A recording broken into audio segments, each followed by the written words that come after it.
ಎಲ್ಲರಿಗೂ ನಮಸ್ಕಾರ. ನಾನು ನಿಮ್ಮ ಚೆನ್ನ. ಈ ಒಂದು ವಿಡಿಯೋದಲ್ಲಿ 9ನೇ ತರಗತಿ ಸಿರಿ ಕನ್ನಡ ಪ್ರಥಮ ಭಾಷಾ ಕನ್ನಡ ಪಠ್ಯ ಪುಸ್ತಕದ ಭಾಗ 1ರ ಪುಸ್ತಕ ಇದು. ಈ ಒಂದು ಭಾಗ 1 ಪುಸ್ತಕದಲ್ಲಿ ಎಲ್ಲರೂ ಹೇಳ್ತಾರೆ ಸರ್ ದೊಡ್ಡ ದೊಡ್ಡ ಪ್ರಶ್ನೆ ಉತ್ತರಗಳಿದಾವೆ ಸರ್, ಚಿಕ್ಕದಾಗಿ ಬರೀರಿ, ಸಂದರ್ಭಗಳು ಚಿಕ್ಕದಾಗಿ ಬರೀರಿ ಅಂತೇಳಿ. ಆದ ಕಾರಣ ನಾನು ಚಿಕ್ಕದಾಗಿ ನೋಟ್ಸ್ ಮಾಡಿದ್ದೇನೆ. ಓಕೆನಾ. ಪ್ರಜಾನಿಷ್ಠೆಯ ಬಗ್ಗೆ ಆಲ್ರೆಡಿ ನಾನು ಮಾಡಿದ್ದೇನೆ. ಅದೇ ರೀತಿಯಲ್ಲಿ ಪದ್ಯ ಭಾಗದಲ್ಲಿ ಮೊದಲನೇ ಒಂದು ಪದ್ಯ ಆಗಿರತಕ್ಕಂತಹ ಮೊದಲನೇ ಪದ್ಯ ಯಾವುದು ಅಂತಂದ್ರೆ ನೋಡಿನಿ, ಪಾರಿವಾಳದ ಬಗ್ಗೆಯನ್ನು ನಾವು ಮಾಡಿದ್ದೀನಿ. ಚಿಕ್ಕದಾಗಿ ಉತ್ತರಗಳು ನೀಡ್ತಾ ಹೋಗಿದ್ದೀನಿ. ಓಕೆ, ಅವ್ರು ಎಷ್ಟು ಕೇಳಿದ್ರೆ ಅಷ್ಟನ್ನು ಮಾತ್ರ ನೀಡ್ತಾ ಹೋಗಿದ್ದೀನಿ. ಹಾಗಾದ್ರೆ ಎಲ್ಲ ವಿಡಿಯೋ ಬೇಕಾ, ಲಿಂಕ್ ಡಿಸ್ಕ್ರಿಪ್ಷನ್ ಇರುತ್ತೆ, ಅಲ್ಲಿ ಕ್ಲಿಕ್ ಮಾಡಕ ಆ ಎಲ್ಲ ವಿಡಿಯೋ ನೋಡಬಹುದು. ಹಾಗಾದ್ರೆ ಈ ಒಂದು ತರಗತಿಯಲ್ಲಿ ಏನ್ ತಿಳಿತಾ ಇದೀವಿ ಅಂದ್ರೆ ಪದ್ಯ ಭಾಗದಲ್ಲಿ 2ನೇ ಪದ್ಯ ಆಗಿರತಕ್ಕಂತಹ ಹೊಸ ಹಾಡು, ಹೊಸ ಹಾಡಿನಲ್ಲಿ ಬರ್ತಕ್ಕಂಥ ಕೃತಿಕಾರರ ಪರಿಚಯ, ಹಾಗೇನೆ ಇಲ್ಲಿ ಪದಗಳ ಅರ್ಥ, ಅಭ್ಯಾಸದ ಬಗ್ಗೆ, ಭಾಷೆ ಸ್ವಭಾವದ ಬಗ್ಗೆ ಎಲ್ಲ ನಾನು ತಿಳಿಸ್ತಾ ಹೋಗ್ತೇನೆ. ಹಾಗೆ ಒಂದು ಮಾಹಿತಿ ಅಂತಕ್ಕಂಥ ಇಷ್ಟವಾಗಿದ್ರೆ ಒಂದು ಲೈಕ್ ನೀಡಿ, ಶೇರ್ ಮಾಡಿ, ಸಬ್ಸ್ಕ್ರೈಬ್ ಆಗೋದು ಮರಿಬೇಡಿ. ಹಾಗೆ ಒಂದೊಂದು ಆಯ್ತು ತಗೊಂಡ್ವಾ ಬನ್ನಿ ಮಕ್ಕಳೇ, ನೋಡ್ಸಿ ಯಾವ ರೀತಿ ಬ್ರೇಕ್ ತಿಳಿಸ್ತಾ ಹೋಗ್ತೇನೆ. ಓಕೆ, ಇಲ್ಲಿ ನೋಡಿ, ಮೊದಲು ಪದಗಳ ಅರ್ಥ ತಿಳಿಬೇಕಾಗುತ್ತೆ. ಇದರಿಂದ ನಮಗೆ ಏನಾಗುತ್ತೆ, ಶಬ್ದ ಸಂಪತ್ತು ಅಂತಕ್ಕಂಥ ಜಾಸ್ತಿ ಆಗುತ್ತೆ. ಯಾವ್ದಾದ್ರು ಪಾಠಗಳು ಓದಿದಾಗ, ಏನಾದ್ರು ಓದಿದಾಗ ಇದರ ಅರ್ಥಗಳು ತಿಳಿದಾಗ ಈಸಿಯಾಗಿ ನೀವು ಅಂಡರ್ಸ್ಟ್ಯಾಂಡ್ ಮಾಡ್ಕೋತೀರಾ. ಓಕೆನಾ. ಕಲಕಂಠ ಅಂದ್ರೆ ಇಂಪಾದ ಧ್ವನಿ ಅಂತಕ್ಕಂಥದ್ದು. ತೀವ್ರ ಅಂದ್ರೆ ಹರಿತ, ರಭಸ ಅಂತಕ್ಕಂಥ ಅರ್ಥ ಕೊಡುತ್ತೆ. ಪದತಳ ಅಂದ್ರೆ ಕಾಲಿನ ಕೆಳಗೆ ಅಂತಕ್ಕಂಥ ಅರ್ಥ ಕೊಡುತ್ತೆ. ಮಸಗು ಅಂದ್ರೆ ಹರಡು ಅಂತಕ್ಕಂಥದ್ದು. ಲೋಕಾಂತ ಅಂದ್ರೆ ಲೋಕಗಳನ್ನು ಮೀರಿದ ಅಂತಕ್ಕಂಥ ಅರ್ಥ ಕೊಡುತ್ತೆ. ತೆರೆ ಅಂದ್ರೆ ತರಂಗ, ಅಲೆ ಅಂತಕ್ಕಂಥ ಅರ್ಥ ಕೊಡುತ್ತೆ. ನಭ ಅಂದ್ರೆ ಆಕಾಶ. ಬೆನ್ನಟ್ಟು ಅಂದ್ರೆ ಓಡಿಸಿಕೊಂಡು ಹೋಗು ಅಂತಕ್ಕಂಥದ್ದು. ಮಾರ್ಧನಿ ಅಂತ ಪ್ರತಿಧ್ವನಿ ಅಂತಕ್ಕಂಥದ್ದು. ಹಿಮಾದ್ರಿ ಅಂದ್ರೆ ಹಿಮ ಪರ್ವತ ಅಂತಕ್ಕಂಥ ಅರ್ಥ ಕೊಡುತ್ತೆ. ಓಕೆ, ಅದ ಅಂದ್ರೆ ಇಲ್ಲಿ ಅಭ್ಯಾಸ ಕೊಟ್ಟಿದ್ದಾರೆ. ಏನ್ ಕೊಟ್ಟಿದ್ದಾರೆ ಕೊಟ್ಟಿರುವ ಪ್ರಶ್ನೆ ಒಂದು ವಾಕ್ಯದಲ್ಲಿ ಉತ್ತರಿಸಿ. ಇಲ್ಲಿ 5 ಪ್ರಶ್ನೆ ಕೊಟ್ಟಿದ್ದಾರೆ. ಯಾವ ರೀತಿ ನೋಡಿಸ್ಬೇಕು ನಾನು ಸುಲಭವಾಗಿ ನಿಮಗೆ ತಿಳಿಸ್ತಾ ಹೋಗ್ತೇನೆ, ಬನ್ನಿ. ಇಲ್ಲಿ ನೋಡಿ ಮಕ್ಕಳೇ, ಚಿಕ್ಕನೇ ಅಕ್ಷರದಲ್ಲಿ ಪದ್ಯ ಭಾಗ 2 ಅಂತಕ್ಕಂಥ ಬರೀತಾ ಹೋಗಿ. ಆನಂತರ ದಪ್ಪನೇ ಅಕ್ಷರದಲ್ಲಿ ಹೊಸ ಹಾಡು ಅಂತ ಬರೀರಿ. ಓಕೆನಾ. ಅದಂತರ ಈ ಒಂದು ಪದ್ಯದ ಅಭ್ಯಾಸ ಯಾವತ್ತು ಬರಿತಾ ಇರ್ತೀರ, ಡೇಟ್ ಅನ್ನ ಇಲ್ಲಿ ಮೆನ್ಷನ್ ಮಾಡ್ತಾ ಹೋಗಿ, ಇಲ್ಲಿ ಬರಿತಾ ಹೋಗಿ. ಮೊದಲು ಕೃತಿಕಾರ ಪರಿಚಯ ಅಂತಕ್ಕಂಥ ಬರಿಬೇಕಾಗತ್ತೆ, ಅಥವಾ ಕವಿ ಪರಿಚಯ ಅಂತಕ್ಕಂಥ ಬರಿಬೇಕಾಗತ್ತೆ. ಓಕೆನಾ. ಯಾರು ಅಂದ್ರೆ ಕವಿ ಯಾರು ನೋಡಿದ್ರೆ ಕೈಯಾರ ಕಿಣ್ಣಿಣ್ಣರೈ, ಇವ್ರೆ ಕಾಣ್ತಾ ಇದ್ರ, ಕೈಯಾರ ಕಿಣ್ಣಿಣ್ಣರೈ ಅವರು. ಕಾಲ ಸಾಮಾನ್ಯ ಶಕ 1915 ಅಂತಕ್ಕಂಥದ್ದು. ಜನ್ಮಸ್ಥಳ ಕಾಸರಗೋಡು ಜಿಲ್ಲೆಯ ಕೈಯಾರ ಗ್ರಾಮದಲ್ಲಿ ಜನಿಸಿದ್ರು ಇವರು.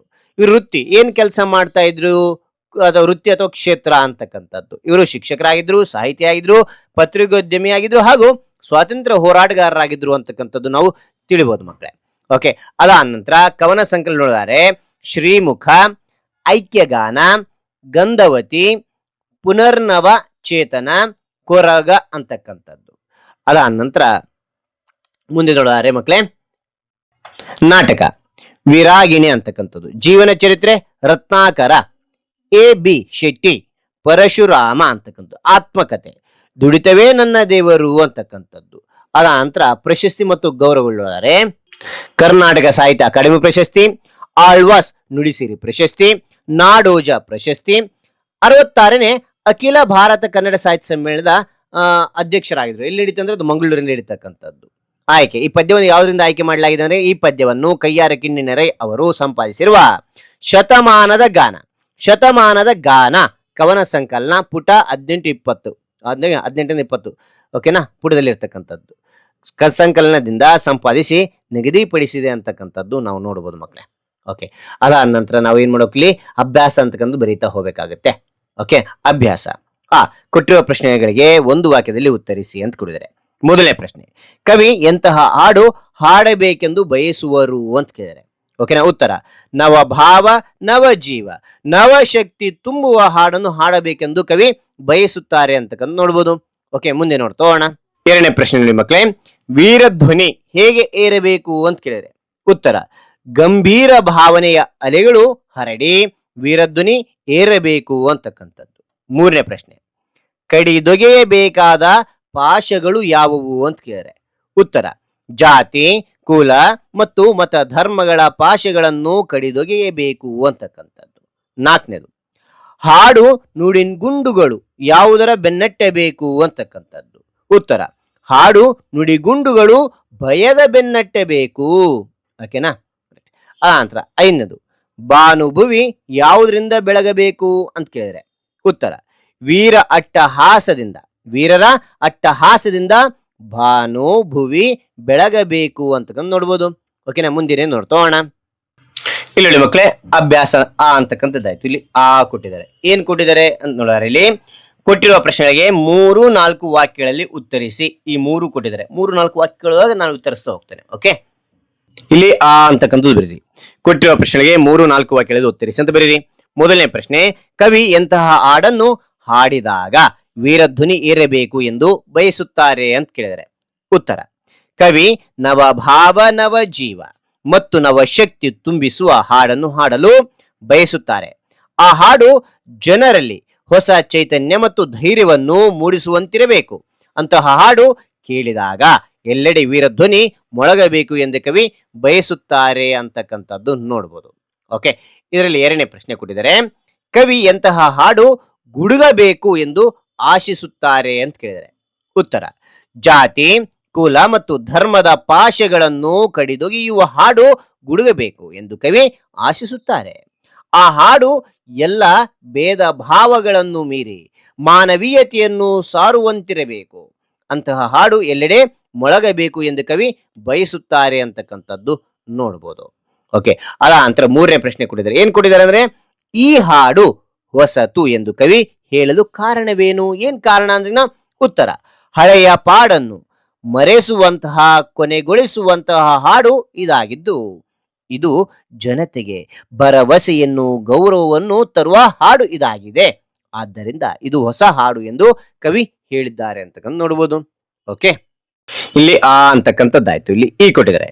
ಕೊಟ್ಟಿರುವ ಪ್ರಶ್ನೆಗೆ 8-10 ವಾಕ್ಯಗಳಲ್ಲಿ ಉತ್ತರಿಸಿ ಅಂತ ಹೇಳಿದ್ದಾರೆ. ಓಕೆನಾ, 8-10 ವಾಕ್ಯಗಳು ನಿಮಗೆ ಉತ್ತರಿಸ್ತಾ ಹೋಗ್ತಾನೆ. ಇಲ್ಲಿ ಮಕ್ಕಳೇ, ಈ ಕೊಟ್ಟಿರುವ ಪ್ರಶ್ನೆ 8-10 ವಾಕ್ಯಗಳಲ್ಲಿ ಉತ್ತರಿಸಿ ಅಂತಿದೆ. ಓಕೆನಾ, ನೋಡ್ತೋಣ. ಮೊದಲನೇ ಪ್ರಶ್ನೆ, ಇದರಲ್ಲಿ ಹೊಸ ಹಾಡು ಪದ್ಯದ ಸಾರಾಂಶವನ್ನು ನಿಮ್ಮ ಮಾತುಗಳಲ್ಲಿ ಬರೀರಿ ಅಂತಿದೆ. ಓಕೆನಾ, 8-10 ಕೇಳಿದ್ರೆ ಇದು ಎಷ್ಟು ಸಾಲ ಬರೆದಿದ್ದೇನೆ? 1 2 3 4 5 6 7 8 9 ಸಾಲಗಳನ್ನು ನಾನು ನಿಮಗೆ ಬರೀತಾ ಹೋಗಿದ್ದೇನೆ. ಓಕೆನಾ, ರೈಟ್. ಇಲ್ಲಿ ನೋಡ್ತಾವ ಉತ್ತರ, ಹೊಸ ಹಾಡು ಪದ್ಯದಲ್ಲಿ ಕವಿ ನವಭಾವ ನವ ಜೀವ ಮತ್ತು ನವ ಶಕ್ತಿಯನ್ನು ತುಂಬುವ ಹಾಡಿನ ಬಗ್ಗೆ ಹೇಳಿದ್ದಾರೆ. ಈ ಹಾಡು ಜನರಲ್ಲಿ ಧೈರ್ಯ, ಏಕತೆ ಮತ್ತು ಹೊಸ ಚೈತನ್ಯವನ್ನು ಮೂಡಿಸಬೇಕು. ಜಾತಿ ಕುಲ ಮತ್ತು ಧರ್ಮದ ಭೇದ ಭಾವಗಳನ್ನು ದೂರ ಮಾಡಿ ಮಾನವೀಯತೆಯನ್ನು ಬೆಳೆಸಬೇಕು. ಹಳೆಯ ದುಃಖ ಮತ್ತು ಅನ್ಯಾಯವನ್ನು ಕೊನೆಗೊಳಿಸಿ ಹೊಸ ಭರವಸೆ ಹಾಗೂ ಗೌರವದ ಬದುಕನ್ನು ನೀಡಬೇಕು. ಜನರು ಜಡತ್ವದಿಂದ ಎಚ್ಚೆತ್ತು ದೇಶದ ಅಭಿವೃದ್ಧಿಗೆ ಕೈ ಜೋಡಿಸಬೇಕು. ಭಯವನ್ನು ತೊರೆದು ವೀರಧ್ವನಿಯನ್ನು ಮೊಳಗಿಸಬೇಕು. ಹೊಸ ಉತ್ಸಾಹ ಮತ್ತು ಕ್ರಾಂತಿಯ ಮನೋಭಾವವನ್ನು ಬೆಳೆಸುವ ಈ ಹಾಡೆ ಹೊಸ ಹಾಡು ಎಂಬುದು ಪದ್ಯದ ಸಾರಾಂಶವಾಗಿದೆ ಅಂತ ನೋಡ್ಬೋದು. ಓಕೆ, ಇಲ್ಲಿ ಮಕ್ಕಳೇ, ಈ ಅಂತಕ್ಕಂಥದ್ದಾಯ್ತು. ಇಲ್ಲಿ ಈ ಸಂದರ್ಭ ಸಹಿತ ಸ್ವಾರಸ್ಯವನ್ನು ವಿವರಿಸಿ ಈ 5 ಸಂದರ್ಭಗಳು ನೋಡ್ತಾ ಹೋಗೋಣ. ಓಕೆ, ಚಿಕ್ಕದಾಗಿ ನಿಮ್ಗೆ ಉತ್ತರಿಸ್ತಾ ಹೋಗ್ತೇನೆ. ಇಲ್ಲಿ ಮಕ್ಕಳೇ, ಈ ಅಂತಕ್ಕಂಥದ್ದು ಸಂದರ್ಭ ಸಹಿತ ಸ್ವಾರಸ್ಯವನ್ನು ವಿವರಿಸಿ ಅಂತ ಬರೀರಿ.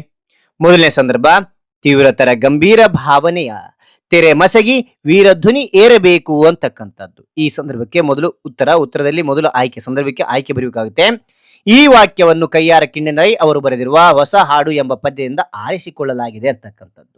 ಸಂದರ್ಭ, ನವಭಾವ ನವ ಜೀವ ನವ ಚೇತನವನ್ನು ನೀಡುವ ಹಾಡನ್ನು ಹಾಡಬೇಕು. ತೀವ್ರವಾದ ಗಂಭೀರ ಭಾವನೆಯನ್ನು ಅಲೆಗಳ ರೀತಿ ಹರಡಿಸುವಂತೆ ವೀರಧ್ವನಿ ಏರಬೇಕು ಎಂದು ಕವಿ ಹೇಳಿದ್ದಾರೆ ಅಂತಕ್ಕಂಥ ನೋಡ್ಬೋದು. ಆ ನಂತರ ಸ್ವಾರಸ್ಯ ಬರೀಬೇಕಾಗುತ್ತೆ.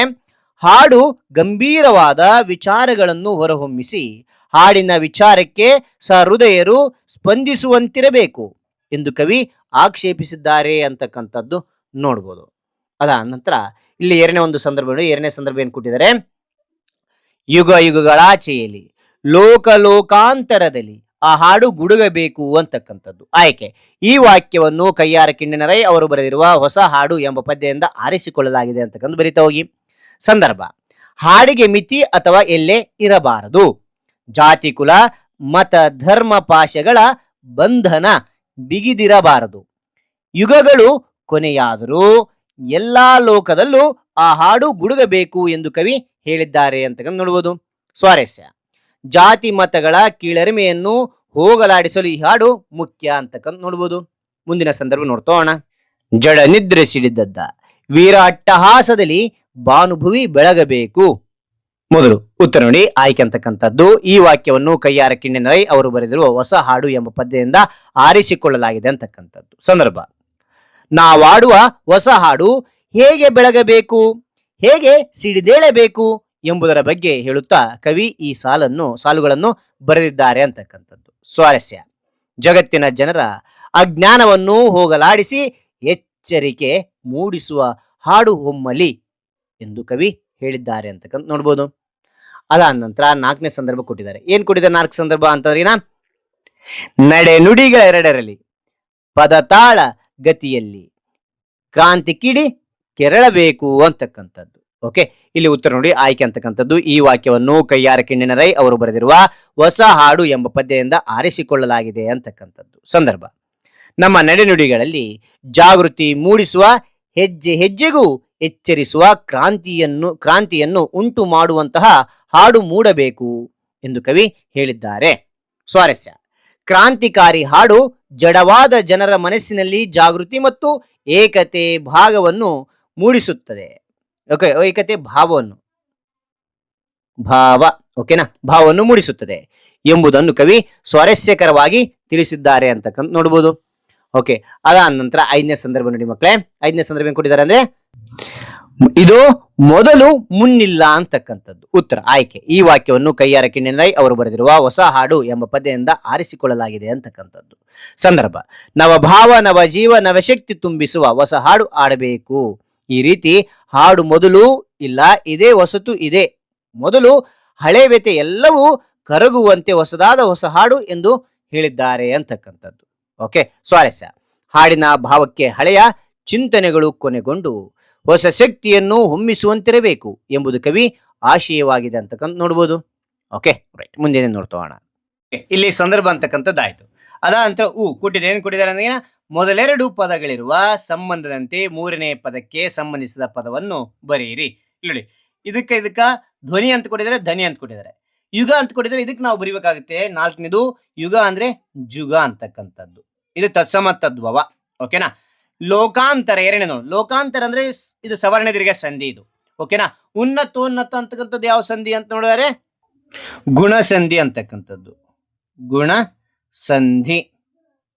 ಓಕೆ, 3ನೇದು ಭಾನು ಅಂದ್ರೆ ಆಕಾಶ, ಭಾನು ಅಂದ್ರೆ ಸೂರ್ಯ ಅಂತಕ್ಕಂಥ ಅರ್ಥ ಕೊಡುತ್ತೆ. ಓಕೆ, ಅದಾದ ನಂತರ ಇಲ್ಲಿ ಏನ್ ಕೊಟ್ಟಿದ್ರೆ ನೋಡ್ತೋಣ. ಓಕೆ, ಇಲ್ಲಿ ನೋಡಿ ಮಕ್ಕಳೇ, ಇಲ್ಲಿ ಕೊಟ್ಟಿದ್ದಾರೆ. ಕೊಟ್ಟಿರುವ 4 ಆಯ್ಕೆಗಳಲ್ಲಿ ಸರಿಯಾದ ಉತ್ತರವನ್ನು ಆರಿಸಿ ಬರೆಯಿರಿ ಅಂತಿದೆ. ಓಕೆ, ಇಲ್ಲಿ ನೋಡಿ, ಮೊದಲನೇದು ಹೊಸ ಹಾಡು ಪದ್ಯದ ಆಕಾರ ಗ್ರಂಥ ಯಾವುದು ಅಂತ ಕೇಳಿದರೆ. ಓಕೆನಾ, ಇದ್ಯಾವುದು? ಶತಮಾನದ ಗಾನ ಅಂತಕ್ಕಂಥದ್ದು. ಓಕೆ, 2ನೇದು ಹೊಸ ಹಾಡು ಪದ್ಯದ ಕವಿ ಯಾರು, ಪದ್ಯವನ್ನು ಯಾರು ಬರೆದಿದ್ದಾರೆ ಅಂತ ನೋಡಿದ್ರೆ ಇಲ್ಲಿ ಎಸ್ ಕಯ್ಯಾರ ಕಿಣ್ಣನ ರೈ, ಕಯ್ಯಾರ ಕಿಣ್ಣನ ರೈ ಅವರು. ಓಕೆ, ಅದ ನಂತರ 3ನೇದು ಉನ್ನತೋನ್ನತ ಡ್ಯಾಶ್ ಶಿಖರವನ್ನೇರಿ ಹಾಡಲ್ಲಿ ಹಾಡಬೇಕು. ಇಲ್ಲಿ ಅಂದ್ರಿಗಿನ ಎಸ್ ಘನ ಹಿಮಾದ್ರಿ, ಇಲ್ಲಿ ಬರಿತಾ ಹೋಗಿ ಘನ ಹಿಮಾದ್ರಿ ಅಂತಕ್ಕಂಥದ್ದು. ಓಕೆ, 4ನೇ ನೋಡಿ ಡ್ಯಾಶ್ ಧರ್ಮ ಪಾಶಗಳ ಕಡಿದೊಗೆದು ಎದೆ ಹಿಗ್ಗಿ ಹಾಡಬೇಕು. ಯಾವುದನ್ನ ಅಂದ್ರಿಗಿನ ಎಸ್ ಜಾತಿ ಕುಲ ಮತ ಅಂತಕ್ಕಂಥದ್ದು, ಜಾತಿ ಕುಲ ಮತ ಧರ್ಮ ಪಾಶಗಳ ಕಡಿದೊಗೆದು ಎದೆ ಹಿಗ್ಗಿ ಹಾಡಬೇಕು ಅಂತಕ್ಕಂಥದ್ದು. ಓಕೆ, ರೈಟ್, ಮುಂದೆ ನೋಡ್ತೋಣ. ಓಕೆ, ಇಲ್ಲಿ ನೋಡಿ ಭಾಷೆಯ ಸೊಬಗು ಅಂತೇಳಿ. ಇಲ್ಲಿ ನೋಡಿ, ಇಲ್ಲಿ ನೋಡ್ತೋಣ. ಇಲ್ಲಿ ಅರ್ಜುನನು ತದೇಕ ದೃಷ್ಟಿಯಿಂದ ಹಕ್ಕಿಯನ್ನು ನೋಡುತ್ತಾ ಬಾಣ ಹೂಡಿದನು ಅಂತಕ್ಕಂಥದ್ದು. ಇಲ್ಲಿ ನೋಡಿ, ಇಲ್ಲಿ ತಪ್ಪಾಗುತ್ತೆ. ಓಕೆನಾ, ದೃಷ್ಟಿ ಅಲ್ಲ, ಅದು ದೃಷ್ಟಿ ಅಂತಕ್ಕಂದ್ರು ಷ್ಟಿ ಠ ಇದೊಂದು ಮಹಾಪ್ರಾಣದ ಒತ್ತಕ್ಷರಲ್ಲ. ಓಕೆನಾ. ನಂತರ ಸಂಗೊಳ್ಳಿ ರಾಯಣ್ಣನ ಸ್ವಾಮಿ ನಿಷ್ಠೆ ಪ್ರಶ್ನಾತೀತವಾದುದು. ಓಕೆನಾ, ಇಲ್ಲಿ ನಿಷ್ಠೆ ಅಂತಕ್ಕಂಥದ್ದು ಸರಿ, ಇದು ನಿಷ್ಠೆ ಅಲ್ಲ, ಈ ನಿಷ್ಠೆ ಇಲ್ಲಿ ನೋಡಿ, ಇಲ್ಲಿ ಬರಿತೀನಿ, ಇಲ್ಲಿ ನಿಷ್ಠೆ ಅಂತಕ್ಕಂಥದ್ದು ಇದು ಸರಿಯಾದ ಉತ್ತರ ಆಗಿರುತ್ತೆ. ಓಕೆ, ನಂತರ 3ನೇದು ಆ ಬಡವನು ಕುಷ್ಠ ರೋಗದಿಂದ ಬಳಲುತ್ತಿದ್ದನು. ಕುಷ್ಠ ಅಂತಕ್ಕಂಥದ್ದು ತಪ್ಪಾಗುತ್ತೆ. ಕುಷ್ಠ ಯಾವ ಬೇಕು, ಕುಷ್ಠ ಅಂತಕ್ಕಂಥದ್ದು ಸರಿಯಾಗಿರ್ತಕ್ಕಂಥದ್ದು. ಓಕೆನಾ, ಈ ರೀತಿಯಾಗಿ ನೋಡ್ತಾ ಹೋಗಿ ಮಕ್ಕಳೇ. ಮುಂದಿನ ನೋಡ್ತೋಣ. ಇಲ್ಲಿ ನೋಡಿ ಮಕ್ಕಳೇ, ಈ ಕೆಳಗಿನ ಶಬ್ದಗಳಲ್ಲಿ ಸರಿ ರೂಪ ಯಾವುದು ಪತ್ತೆ ಹಚ್ಚಿ ಅಂತ ಕೊಟ್ಟಿದ್ದಾನೆ. ಓಕೆನಾ, ಕ್ಲಿಷ್ಟ ಕ್ಲಿಷ್ಠ ಅಂತಕ್ಕಂಥದ್ದು ಸರಿಯಾದ ರೂಪ ಇದು. ಓಕೆ, ಇಲ್ಲಿ ನೋಡಿ ನಿಕೃಷ್ಟ ನಿಕೃಷ್ಟ ನಿಕೃಷ್ಟ ಅಂತ, ಇದು ನಿಕೃಷ್ಟ ಅಂತಕ್ಕಂಥದ್ದು ಸರಿ ಆಯ್ತು. ಉತ್ಕೃಷ್ಟ ಉತ್ಕೃಷ್ಟ ಅಂತಕ್ಕಂಥದ್ದು ಇಲ್ಲಿ ಕಾಣ್ತಿದಾ, ಇದು ಉತ್ಕೃಷ್ಟ ಅಂತಕ್ಕಂಥದ್ದು. ಓಕೆ, ನಿರ್ದಿಷ್ಟ ನಿರ್ದಿಷ್ಟ ಅಂತಕ್ಕಂಥದ್ದು, ನಿರ್ದಿಷ್ಟ ಅಂತಕ್ಕಂಥ ಸರಿಯಾದ ಉತ್ತರ. ಓಕೆ, ಗರಿಷ್ಠ ಗರಿಷ್ಠ ಅಂತಕ್ಕಂಥದ್ದು, ಇದು ಗರಿಷ್ಠ ಅಂತಕ್ಕಂಥದ್ದು ಸರಿಯಾದ ಉತ್ತರ ಆಗಿರುತ್ತೆ. ಓಕೆನಾ ಮಕ್ಕಳೇ, ರೈಟ್. ಮುಂದೆ ನೋಡ್ತೋಣ. ಇಲ್ಲಿ ಸೈದ್ಧಾಂತಿಕ ಭಾಷಾಭ್ಯಾಸ ಅಂತಿದೆ, ಎಲ್ಲವೂ ಕೂಡ ನಿಮ್ಮ ತರಗತಿಯಲ್ಲಿ ನಿಮ್ಮ ಶಿಕ್ಷಕರಿಗೆ ತಿಳಿಸ್ತಾ ಹೋಗ್ತಾರೆ. ಇಲ್ಲ ತಿಳಿಸ್ತಾರೆ ಸರ್ ಅಂದ್ರೆ ಇನ್ನೊಂದು ಕ್ಲಾಸ್ ನಾನು ತಿಳಿಸ್ತೇನೆ. ಓಕೆನಾ, ರೈಟ್. ಇಲ್ಲಿ ಕೊನೆಗೆ ಏನ್ ಕೊಟ್ಟಿದ್ದಾರೆ, ಭಾಷಾ ಚಟುವಟಿಕೆ ಕೊಟ್ಟಿದ್ದಾರೆ. ಏನಿದು ಅಂತ ನೋಡಿದರೆ ಅಂತಿದೆ, ಕೊಟ್ಟಿರುವ ಪದ್ಯ ಭಾಗವನ್ನು ಪೂರ್ಣಗೊಳಿಸಿ ಕಂಠಪಾಠ ಮಾಡಿ ಅಂತಿದೆ. ನವಭಾವ ನವಜೀವ, ಇದನ್ನ ಇಲ್ಲಿ ಪದ್ಯ ಭಾಗದಲ್ಲಿ ನೋಡ್ತೋಣ. ಎಲ್ಲಿದೆ ನೋಡ್ತೋಣ, ತೋರಿಸ್ತೇನೆ ನೋಡಿ. ಪದ್ಯ ಭಾಗದಲ್ಲಿ ಮೊದಲನೇ ಒಂದು ಪದ್ಯ ನೋಡಿ ಮಕ್ಕಳಲ್ಲಿ. ಎಸ್, ನವಭಾವ ನವಜೀವ ನವಶಕ್ತಿ ತುಂಬಿಸು ಅಂತಿದೆ. ಇಲ್ಲಿಂದ ವೀರಧ್ವನಿ ಏರಬೇಕು, ಇಲ್ಲಿಯವರೆಗೆ ಆಗುತ್ತೆ. ಮುಂದಿನ ಇದನ್ನ ನೋಡ್ತೋಣ. ಎರಡನೇ ಪದ್ಯವಾಗಿದೆ, ಜಾತಿ ಕುಲ ಅಂತಿದೆ. ಇಲ್ಲಿಯವರೆಗೆ ಅಂದ್ರೆ ಗುಡುಗಬೇಕು, ಇದನ್ನ ಬರೆದ್ಬಿಟ್ಟು ಕಂಠಸ್ಥ ಹಾಕಿ. ಇಲ್ಲಿ ನೋಡಿ ಮಕ್ಕಳೇ, ಇಲ್ಲಿದೆ. ಸೆಕೆಂಡ್ ಅಲ್ಲೇ ನೋಡ್ತಾ ಹೋಗಿ. ಸೆಕೆಂಡ್ ಕಾಣ್ತಿದ್ಯಾ, ರೈಟ್. ಇಲ್ಲಿಂದ ಇಲ್ಲಿಯವರೆಗೆ ಅಂದ್ರೆ ಇಲ್ಲಿಂದ ಇಲ್ಲಿವರೆಗೆ 2 ಪ್ಯಾರನ್ನ ಕಲಿತಾ ಹೋಗಿ ಮಕ್ಕಳೇ. ಓಕೆನಾ, ರೈಟ್. ಮುಂದೆ ನೋಡ್ತಾ ಹೋಗೋಣ. ನಿಮ್ಮ ತರಗತಿಯಲ್ಲಿ ಅಂತಿದೆ. ಏನ್ ಕೊಟ್ಟಿದ್ದಾರೆ ಅಂದ್ರೆ ಹೊಸ ಹಾಡು ಗೀತೆಯನ್ನು ಸಾಮೂಹಿಕ ಹಾಡಿ, ಸಾಮೂಹಿಕ ಗ್ರೂಪ್ ಆಗಿ ಆಡ್ತಾ ಹೋಗಿ ಅಂತ ಹೇಳಿದ್ದಾರೆ. ಓಕೆ, ಲಾಸ್ಟ್ ಪೂರಕ ಓದು ಅಂತಕ್ಕಂಥದ್ದು. ಕೈಯಾರ ಕಿಣ್ಣನೈ ಅವರ ಶತಮಾನದ ಗಾನ ಕವನ ಸಂಕಲನವನ್ನು ಓದಿ ನಿಮ್ಮ ತರಗತಿ ಶಿಕ್ಷಕರುಗಳು ಅಥವಾ ಗ್ರಂಥಾಲಯದಲ್ಲಿದ್ದರೆ ಗ್ರಂಥಾಲಯ ತೆಗೆದುಕೊಂಡು ಓದ್ತಾ ಹೋಗಿ. ಓಕೆನಾ, ಹಾಗಾದ್ರೆ ಈ ಎಲ್ಲ ಮಾಹಿತಿ ಅಂತಕ್ಕಂಥ ಇಷ್ಟವಾದ್ರೆ ಒಂದು ಲೈಕ್, ಅನೇಕ ವಿಡಿಯೋ ಪ್ರೋತ್ಸಾಹ ತುಂಬಾ ಸಿಗುತ್ತೆ. ಇನ್ನೊಬ್ರಿಗೂ ಶೇರ್ ಮಾಡಿ ಸಾಧ್ಯ. ಇಂಥ ಅನೇಕ ವಿಡಿಯೋ ಚಾನಲ್ ಸಬ್ಸ್ಕ್ರೈಬ್ ಆಗಿ. ಮತ್ತೊಂದು ಹೊಸ ವಿಷಯದೊಂದಿಗೆ ಮತ್ತೊಂದು ಹೊಸ ವಿಡಿಯೋ ಭೇಟಿ ಆಗ್ತೇನೆ. ಹಾಗೆ ನಿಮಗೆ ಯಾವ ಒಂದು ಅಧ್ಯಯನದ ಅಭ್ಯಾಸ ಬೇಕಂತೇಳಿ ಕಾಮೆಂಟ್ ಮಾಡಿ, ಆ ಒಂದು ಅಧ್ಯಯನದ ಅಭ್ಯಾಸ ತಿಳಿಸಲು ಪ್ರಯತ್ನ ಮಾಡ್ತೇನೆ ಅಂತ ಹೇಳ್ತಾ ಮತ್ತೊಂದು ಹೊಸ ವಿಷಯದಿಂದ ಭೇಟಿ ಆಗ್ತೇನೆ. Thank you for watching. Bye.